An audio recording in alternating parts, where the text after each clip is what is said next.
Announced at the same time as the Z3 and Z3 Compact, the Tablet Compact is a logical addition to the Sony range. It takes Z3 specs in a larger form factor to make it a tablet, but is smaller than most tablets on the market today, making it compact, hence the Z3 Tablet Compact. When Apple clearly dominate the tablet space in numbers and demand, and Samsung follow behind with more tablet choices than anyone can possibly understand, how does the Tablet Compact have any chance of standing out and being different?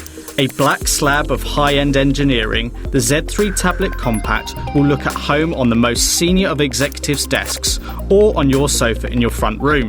At 6.4mm, this tablet is impossibly thin and feels so in the hand. It feels like something you would be willing to carry at all times, and at 270 grams, it is not all that heavy. I can see this being a potential alternative to a Kindle for some, or a digital notebook for use in meetings. Of course, being IP rated, resistant to water, the tablet can always go for a swim in the pool or lake, or would even work when in the shower if you choose. The Tablet Compact has an 8-inch WXGA display and a resolution of 1920 by 1200 pixels and a PPI of 283. The display also has Sony's triluminous display for mobile and X-Reality picture engine to enhance everything you see on screen. The final results are pleasing, even if the PPI is not as high as the Z3 smartphone. Viewing angles are good, and when viewing back media and images captured on the camera, in my opinion, the results do not feel overly enhanced.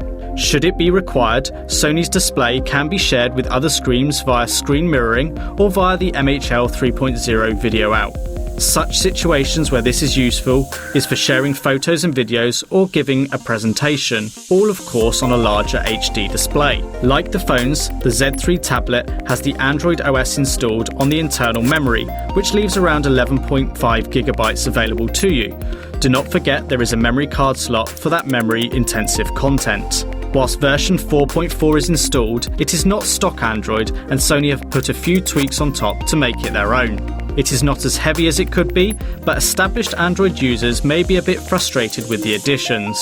Smartconnect is one of the more undervalued apps that can be of real benefit if you set it up correctly. Avg Antivirus Pro is a nice to have, as over the last couple of years, more infected apps and content is making its way onto mobile devices. Thanks to the wonders of technology and engineering, you can now play PS4 games that are sat on your console at home and play them on your tablet while still using the same games controller you would use with your PS4. For example, you're playing a game on your PS4 at home, you're kicked off the TV by a family member, but you still want to play. Take your PS4 controller, attach the optional Sony GCM10 game controller mount, attach it to the controller and dock the Z3 Tablet Compact and play that very same game you were playing moments ago on the tablet. Known as Remote Play, it runs over Wi-Fi and the processing of the game is all done on the PS4. The quality of the game is downscaled to boost performance, but we can live with that. Powered by a 2.5 GHz quad-core processor and supported by 3 GB of RAM, you will unlikely find the Z3 tablet lagging or struggling to complete the requests you ask of it. From gaming to mobile office documents, it is suitable for all of this. If you have never handled an Android tablet or phone, then it is worth noting that there is a lot of scope with what you can do. There are hundreds of thousands of apps available from the Google Play Store, many of which are free. Download and install to expand the capabilities and personalise your device and make it more suitable and acceptable to you. If you have a Google Android account, then setup is simple. Add your social media accounts or even your Microsoft Exchange work email, all within a matter of minutes. Like the phones, Sony has continued to offer the same value-add features to the Z3 Tablet Compact. Swipe down from the top of the screen and be presented with the notifications shade, which is split into notifications and quick settings. All your key notifications will show here, but you also have access to key settings of your choice. Press and hold the running apps key to see your running apps, but to also see the small apps. Apps such as a calculator, stopwatch, sound recorder and screen capture tool are present, and more are available online. These sit in windows on top of what you are doing and can be moved about on screen and retain their position even as the tablet is being used in the background. Sony have also added a screen recording feature, which can be particularly handy if you're demonstrating or wish to show someone something. Press the power button, select record screen, and you are away. At the end, you have a video file you can send to someone. There are two options in terms of hardware with this tablet. There is the Wi-Fi only option and the cellular option, which has Wi-Fi as well as 4G connectivity. With the use of a SIM card, the Z3 compact tablet with cellular function can be online almost anywhere in the world. There's good support for frequencies too. And should you choose, you can make normal phone calls and send text messages with this. Unless you're particularly socially comfortable, a Bluetooth headset might be the best bet. Bluetooth 4, Wi-Fi, DLNA, NFC, USB hosting, GPS and GLONASS are all present. I have never personally felt the need to blast audio from the speakers of my tablet, but should you do this or have the need to, then the Sony Z3 Tablet Compact packs quite a punch. Barely noticeable on the device, not only are the stereo speakers loud, they are clear too, which is great, and to my ears the sound seems quite balanced. The same can be said when you connect a set of headphones. Like the Z3 and the Z3 Compact, the tablet has DSE-HX digital sound enhancement engine and high-res audio. All of these elements together make movie and video playback really quite enjoyable on the tablet. It would have been nice if rather than only an 8-megapixel camera with no flash, Sony included the 20.7 megapixel found on the Z3. Whilst for many the need for such on a tablet is limited, the tablet is a compact and is more passable for taking a picture in public on than an iPad or the larger Z2 tablet. It is also what makes the Z series stand out. For the few extra pounds it would have cost, I personally believe it would have gone a long way to keep this in and keep it in sync with the Xperia Z3 family. The actual image results are not awful from the 8-megapixel. In fact, some came out surprisingly well in the right lighting conditions. However, the lack of flash and extra detail that comes from the 20.7-megapixel sensor is noticeable.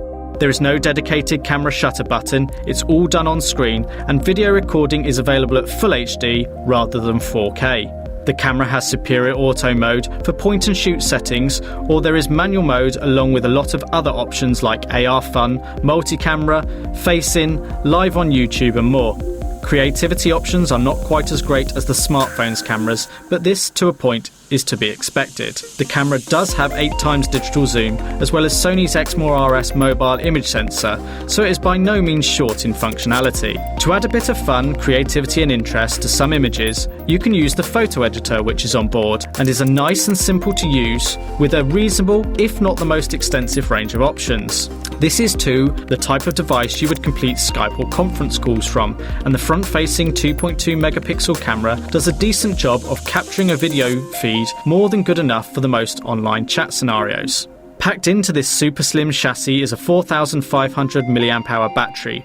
Whilst the screen is bigger than the Z3 smartphone, the resolution is not much different, so the power draw is not as high as it could be. Of course, usage varies for different individuals, and the 4G option will draw more power due to the cellular connectivity. With 2 to 3 hours use each day, I was getting 3 days out of this, with no battery saving modes enabled, which is in line with other tablets I've used, if not better. Sony have become known for their stamina mode on their devices, and this is no exception. If you really want to maximise every milliamp hour from the battery, you can use this for maximum power conservation rather than maximum performance. Sony are bringing out a case for this tablet that will protect it and let it stand upright on a desk, but it would be nice to see a case and keyboard combo to make this a really desirable solution for the always-on-the-move business user who would benefit from a physical keyboard. At the time of recording, the Z3 Tablet Compact is available for £330, including VAT as a Wi-Fi only option, or £399 as a 4G option. This is pretty much on par with the Apple iPad Mini 3 and Samsung's Galaxy Tab S 8.4. Undoubtedly, Sony would love for the compact tablet to be the must-have tablet over the next few months and see them fly off the shelves. I get the impression they're not aiming to achieve this. The Z3 Tablet Compact is a refined tablet that suits the needs of a select number, and of those that adopt it, they will enjoy using and living with this product, not regretting their purchase. It may be a poor comparison, but the Z3 Tablet Compact to me is like a wine from a small but very good local producer.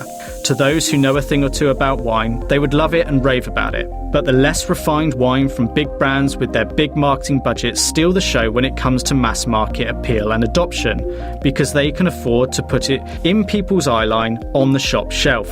You could pick up a better quality wine for the same price, but because one is more heavily advertised, the better product is overlooked. The Tablet Compact is light and portable, and I could see occasions on which I would find this useful. But it's only a bit bigger than my phone, and my 10-inch tablet at home is better suited when I need a larger screen. I do not have a need for one personally, but having spent a couple of weeks with it, I'm reluctant to let it go and would certainly be willing to recommend it.